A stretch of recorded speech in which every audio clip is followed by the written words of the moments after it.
So here we are, just south of Sydney's iconic Bondi Beach, and just like around so much of the New South Wales coast, there's a lot of this. Coastal walks closed, property being lost, beaches being eroded, and it's the inevitable result of global inaction on climate change, and particularly here in Australia.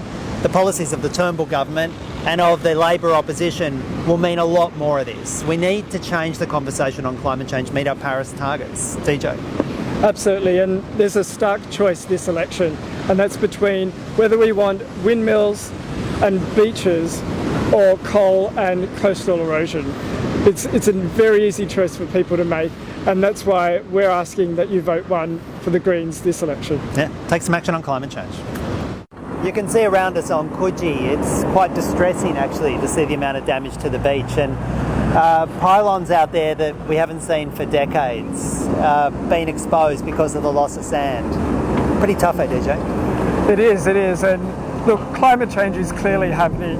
When nature unleashes itself on this beach, you can't fix it with a couple of bobcats.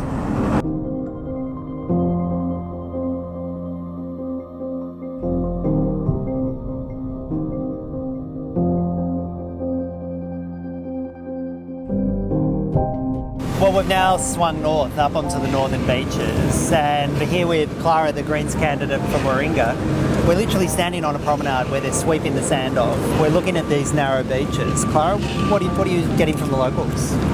Well, I think from the locals you can see that we're really concerned. You can see how narrow our beach is, where it's practically disappeared under the size of the surf, and we really risk losing Sydney icons like Manly Beach if we continue to see these extreme weather events which are a part of climate change.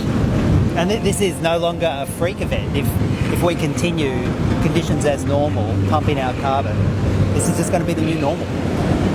Yeah, and I think it's a real concern. People aren't used to seeing their beach coming up the steps, and there's got to be a question, what is happening with our environment and what is the government doing to try and save it?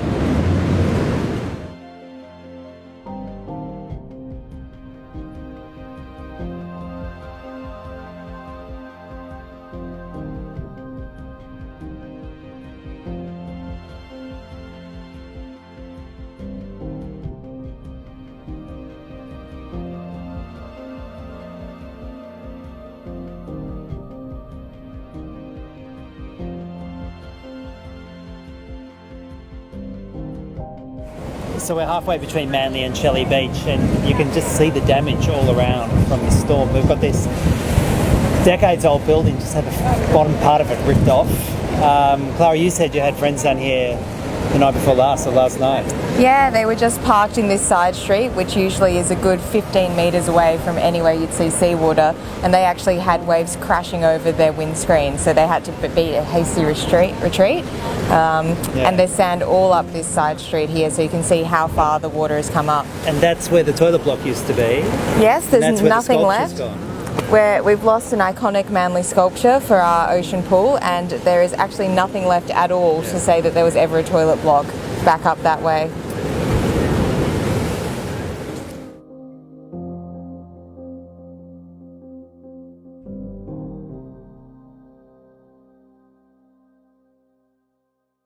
So now we've moved further up the coast to Collaroy, and the damage around us, you can just see the damage all around us. You've got the surf club literally falling into the sea. We've got the debris all around, well beyond the beach line even.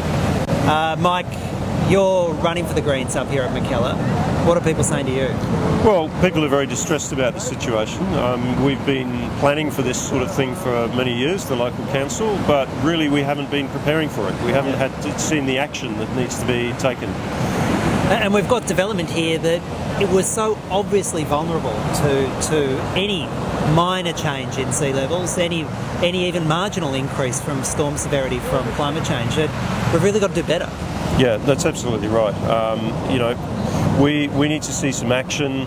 It's all very well having these plans in the background, but people want to see some action being taken.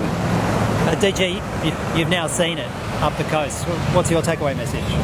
Look, there's lots of destruction all the way from Coogee all the way up here to Collaroy, and look, it's it's like we're sleepwalking through a disaster that's going to keep on happening if we keep on digging up coal. Yeah. So, takeaway message overall is, unless we want this to be the new normal, we've got to take serious action at a federal level, reduce our carbon emissions, live up to our Paris agreements, and hopefully then we can protect our beaches. Absolutely.